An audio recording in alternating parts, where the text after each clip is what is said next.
Hello, Ariel. Thank you for taking your time for this interview. I'm very glad to meet you. I have a few questions, and I'm hoping you have some answers. Can you start by telling us about yourself? What inspired you to become a writer? Yeah, sure, absolutely. So my name is Christopher Healy, and yeah, I write books for young readers, and I wanted to actually be a writer since I was a little kid myself. I think I was probably in second grade the first time I started telling people that I wanted to be a writer when I grew up. And I think the reason why I always wanted to be a writer is because books, I was a big reader as a kid, and books meant a lot to me as a kid. I grew up in a very small, tiny apartment in New York, and there was not a lot of space or privacy anywhere. And kind of no matter how much you love your family, you still need time away every now and again. But there was no place to go in my apartment growing up. And so whenever I needed an escape from things, I escaped into a book. And those books really they meant a lot to me when I was a kid. And so I kind of grew up wanting to be able to give that feeling back to other kids and hopefully, kind of pay it forward and share the way books made me feel when I was young.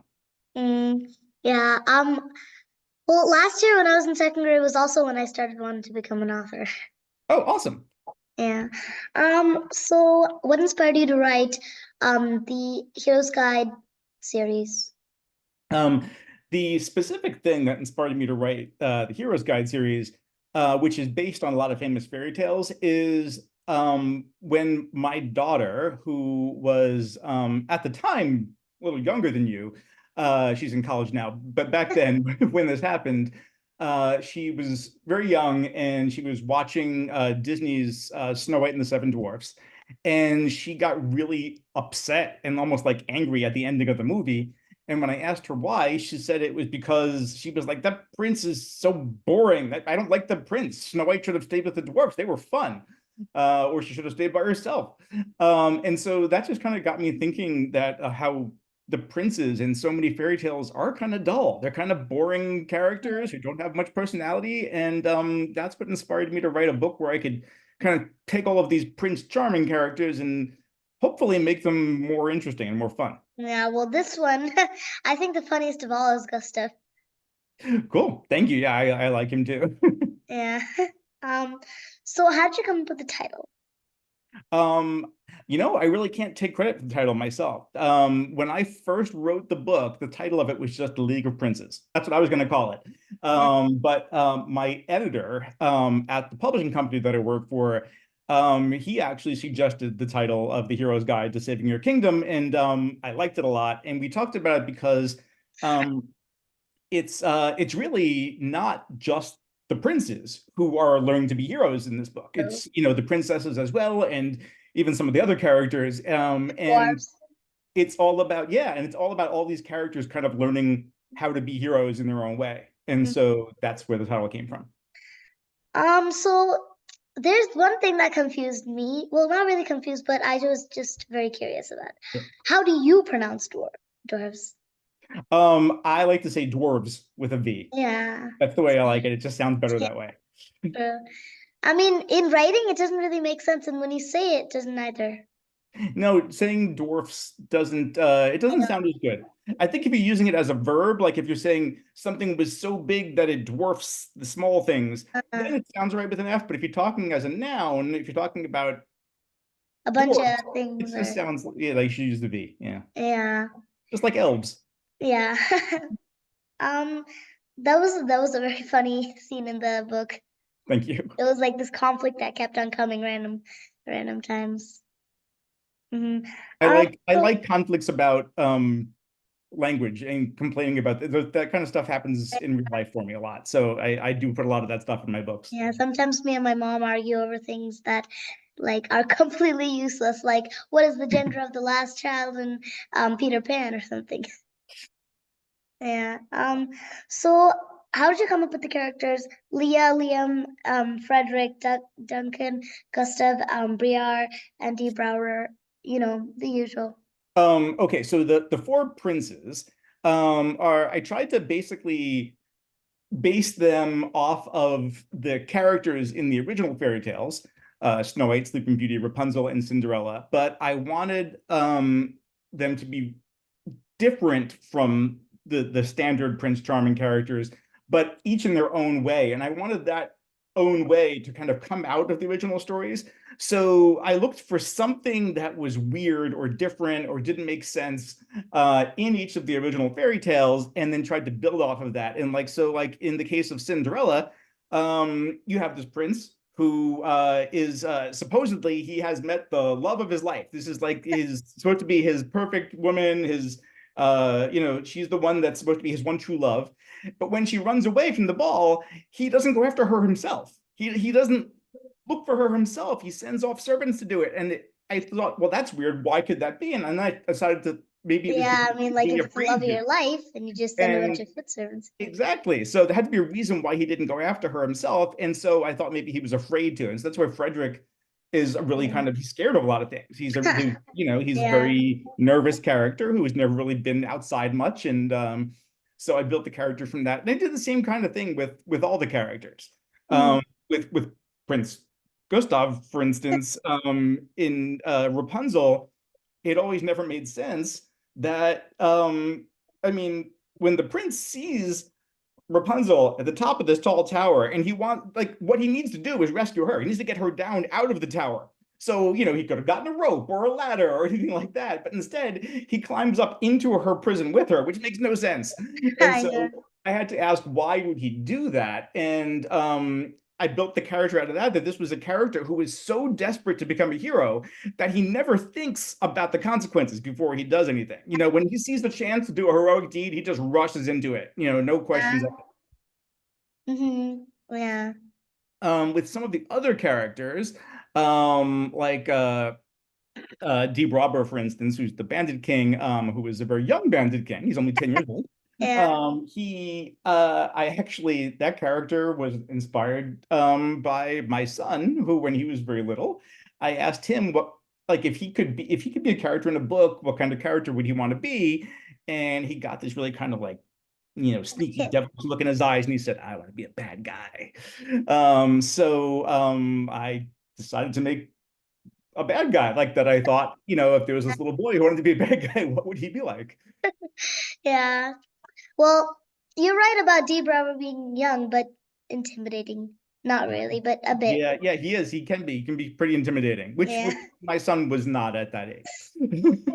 Deep Robber, I feel like is sort of like delusional. Um, he's very childish. hmm Like he's blowing raspberries and being like, time out there, and then he has a carnival on his roof. Yeah, yeah, yeah. Mhm. That's what I liked about having him as a character is that he is this villain who lots of people are really afraid of, and he actually does commit crimes, but he is a kid and he acts like one in a lot of ways. Yeah. So how'd you come up with the idea for the princesses? Princesses. Well, I kind of did the same thing where I wanted to take the original characters and kind of like find something that was interesting or sometimes didn't make sense about the original character and then build off of that to create my version. And I think, well, Ella, I think is the best like example because the original Cinderella, I always thought that Cinderella was never really depicted the way she should be based on the original story. Because if you read the Yeah. original story of Cinderella, um, uh there this is first of all, she is like her wicked step family has her always working really hard. She's doing a lot of like scrubbing and manual labor and stuff like that is actually going to well, it's good exercise. It's going to give somebody muscles. It's going to make them strong. So Yeah. Cinderella should be a strong character, and she should be really brave because Mhm. well, I don't know about you, but if I was in my house alone and then suddenly this like fairy godmother just like popped out of nowhere, just appeared, and I would be terrified. I'd be hiding or running, but Cinderella's not afraid. She's just kind of like, Oh yeah, let's yeah. go with it. Let's go to the ball. And she goes to the ball without even, she's not invited. She's a party crasher, So, it's like it's Yeah. this kind of wild character that I feel like all the evidence is there in the original story, and I just kind of took it and built from it. Yeah. I did the same with the others. In the case of Briar Rose, who Sleeping Beauty is really, a lot of people ask me about her and say like, why did you make Sleeping Beauty so mean? Well, and it came from the fact that in the original story, her parents, the king and the queen, they hid her away to trying to hide her from the curse of this evil fairy. And but she was still a princess. And so she probably got whatever she wanted taken care of, everything she needed, she would get it. And if she was Very kind of spoiled. spoiled her entire life until she finally got out to, go out and Well, not until she's still spoiled after she gets out yes, there. yeah, I know. But I mean, yeah, all that time alone, not really interacting with other people, she didn't really learn how to make friends. So I think it made sense that she was kind of spoiled. And she has a Mm. lot to learn about how to, really be around other people because she never was. Mm. So yeah, what you said about Ella, the scrubbing making her strong was true. And I think you even mentioned that in the book. She was like, all those years scrubbing made me Yeah. strong. And she was like, yeah. Yeah. Yeah. That's, it's a lot of manual labor. Manual labor builds muscle. It does. Though I don't recommend doing that if you wanna get muscles. No, no, but it doesn't hurt. How'd you get the idea for the character Valentina? I wanted there to be like the female equivalent of Gustav, basically. I wanted to have a girl in the story that could basically be just as big and strong and powerful as him. So that's why I kind of brought her in there.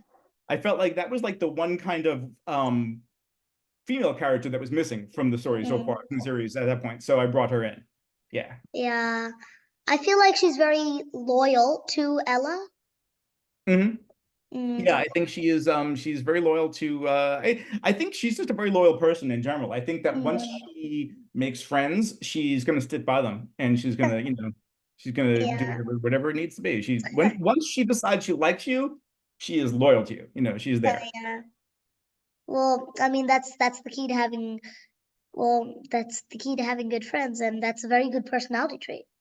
It is. And I think that's one of the main, I guess, lessons from this Yeah. series, in general, is it is about, you know, friends and about like teamwork and how, you know, everybody's got their own special way to shine on their own. Whatever their thing is, it might not be the same. They talk about it in terms of like being a hero a lot of times, but it doesn't have to be about being a hero. It's like you can be a hero in your own life, just in your own way. It's just like everybody's got a talent. Everybody's got something. If they can find that thing that can help them, it can help just not just them, but also the others in their life. And that's the whole thing, is that everybody's got their special talents, but when you put all these special talents together, that's when they really succeed, is when they team up, when they form a team. Well, that's And a lovely message to share. thank you. Yeah, that's really, I think, the ultimate message behind the book is message of finding your own special talent, whatever it is, because everybody's got one, and then also not keeping that talent to yourself and basically sharing it, because it works better as a team. Mm. So who's your favorite character? Oh, that's so hard to say though. It depends. I feel like it depends on the day, because it depends on how I'm feeling, what my mood is like. And the reason why is because the Four Princes, I've often said that when I was creating the Four Princes, I took my personality and broke it into four parts. So basically, like if you squished all four of those guys together, you would have someone who's kind of like me.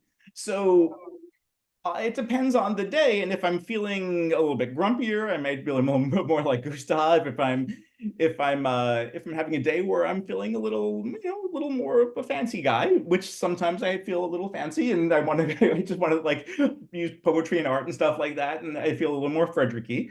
Sometimes if I'm feeling goofy, I'm a little bit more Duncan. And I think if you ask my kids, they'd probably say I was mostly Duncan. My my favorite thing about Duncan is his animal game. When Oh, he's like, um, when he just points at that animal and names it. Yes, he calls out names for every animal he sees. And to be completely honest, that's just something I do. I don't yell it out loud. I don't say it, but I always, whenever I see like, I see a squirrel or a bird, in my head, I'm giving them names always. So I just, Oh, and speaking of Jinglehead Jungleberry. Yeah. exactly. Yeah. Um, so I love how you did the map on the first page for all those books. Did you get all the ideas for yourself or like most of them, or were they helped? Because it's really detailed, and after I read your book, I really just wanted to like write something. So then I started drawing a map of my own. Cool. That's awesome. I will say that I have throughout my life, I have always loved books with maps in the front. Yeah. I anytime I would start a book, I would open it up and I'd see a map in the front, I would just get so excited because I would be like, "Oh, this is going to be a great book because books with maps are just they're the best." I love books with Yeah. maps because I would like to also go back and like kind of follow along with the characters, say like, "Oh, now Mm, they're here," and so this was my first novel, and I wanted so badly to make a book with a map in the beginning. And since I knew they would be traveling through many different kingdoms and stuff, I thought it might also just be helpful for the reader to have the map so they can get a better visualization of it. Um, and so I kind of drew out a map for myself, even in the very beginning when I was writing it. I basically drew a map so that I would know, like how far apart were these different kingdoms and which was north and which was south, so that when they were traveling, I would know what to write in the books.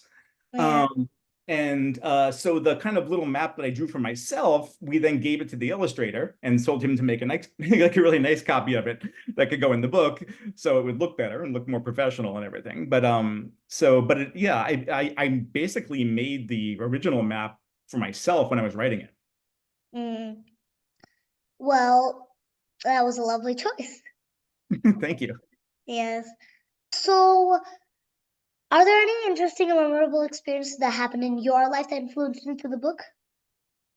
Well, some things are just, some things that appeared in the book are things that like I used to do myself, like, like naming animals Yeah. and stuff like that. Um, uh, in terms of like actual like scenes from the book or I mean, I've never run into any dragons or trolls in my real life, so I can't say that came from my life. But uh honestly, I feel like I, it, it I didn't have the easiest time making friends as a little kid. Um, Yeah. I might have been a little bit odd and eccentric, a little bit like Duncan. And so, sort of one thing that I feel like does come out of my life a little bit is Duncan's, his, Ability to ward off people. yes, a little bit. But also his like his burning desire to like really befriend these new people when he meets them, and like how Mm, he really wants to and he might try a little too hard, so I think that might be a little mm. bit of me in there. Um, so can you tell us about the process of writing the book and how you got to and the process of publishing? Well, in terms of writing the book, when I first started writing the book, like I said, this was my first novel, and so I did try to just kind of like write things as they went along, like kind of like it Yeah. wasn't really planned out. It's just kind of like, oh, I think I know basically what I want to happen. Let's just see. And it didn't really work for me. I tried many times, but I would end up writing myself into a corner and there was no place else to go with the story. And I would be like, I got to start over again. And so I finally, after many failed attempts, I finally decided, you know what, I've got to outline the whole thing. I've got to like write everything out, scene by scene, what I want to happen, and then, go back and really write the scenes. But I need Yeah. to have that kind of almost like a map for myself. I needed to plot it out. And that really worked well. And Okay. so um Have you ever used dummy books? no, no, I Mm. haven't. They're like little books, and you just like it's sort of like a comic book, Mhm. except like this scene goes like this and this happens, and Mhm. this scene, this and this happens, and this scene, this and this happens, and yeah. Oh, yeah, that's cool. That's yeah, it does sound basically kind of like, yeah, that is really what I do. I mean, I've done it even with like sometimes with index cards where I'll write things down on index Mhm. cards and lay them out in front of me and so they can shift them around and be like, I think I want this to happen first. Let me slide this over here and kind of like a puzzle almost. And I Yeah. put the scenes in the right order. And I kind of actually love doing that. I love kind of building building the story almost like it's a puzzle. And that's kind of what I do now for all my books. Ever since I decided I needed to outline the first book, now I outline everything. Because I found the system that works for me. Different people have different Uh, systems, but this one works for me. That's how I do it. And yeah, then when I finally had it where it was good enough, I got an agent for it. The agent took it out to publishers and found a publisher that wanted to publish it. And I got hooked up with an editor and he and I went back and forth on it a lot. He would give me suggestions of things that could be improved, and we would talk about things, and it was really, it gets very collaborative with the editor. And then the illustrator came in afterwards once we were kind of done with that, and then he would send me sketches of certain scenes, and I would write back to him with kind of comments on some of the art, and we would go back and forth. And um, all in all, I mean, with the first book, it took me like from the beginning when I first started it until it was probably almost 2 years until it actually was done. through the But publishing process, or? through the whole publishing process, yeah. Oh, wow, you're But lucky, because I met some authors where it takes them like about like 2, 3 years just to get published. oh yeah, I was lucky with that first book because I was lucky that it sold pretty quickly. Sometimes it does take a while. Yeah. Yeah. Mm. How long did it take to write the second and third book, though? The second and third book, well, it was still like close to a year each, but not as much because it went a little quicker once I knew the characters because these characters were very familiar to me, and the more familiar I got with them, the easier it was to kind of know the kind of things they would say and what they would do in different scenes. So Yeah. like if I put them in the situation, I knew what they would do in those situations. It kind Yeah. of came, so it kind of filled itself out better. It was easier. It What was was the most easier predictable once character? the most predictable character was probably Gustav. Yeah, that's what I was gonna I say. kind of know how he's going to react through things. This is the scenario with But, Gustav.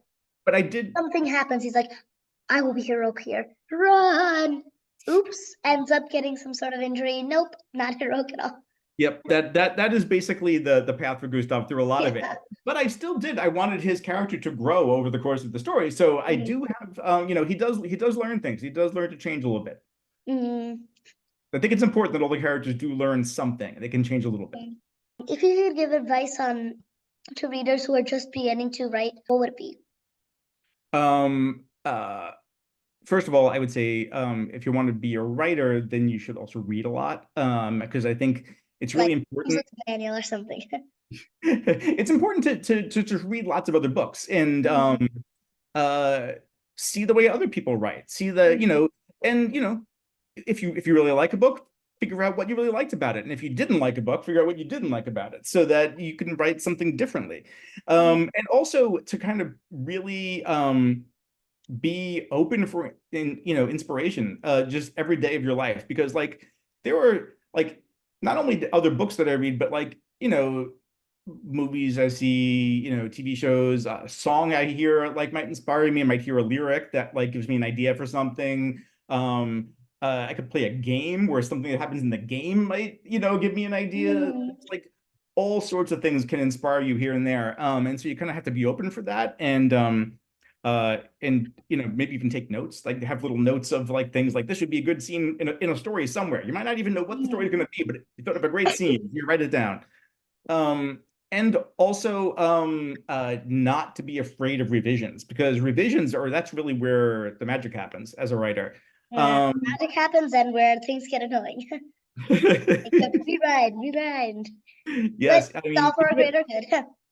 you have to keep rewriting and rewriting. I mean, I can't even tell you how many revisions I went through on that first Heroes Guide. Yeah. And but the thing is, it's always it's never good enough the first time. No matter how good you think it is, it's never good enough the first time. You could always make it better, and you want to get the best possible story out there, especially if you want it to get published. So, you should learn to enjoy revising, because actually I think to me revision is fun. I've learned to enjoy doing it, and when you can turn it into a game for yourself, um kind of like testing yourself, almost like, okay, this, because a lot of times what can make a scene better is by answering the questions that are left by what you've already written.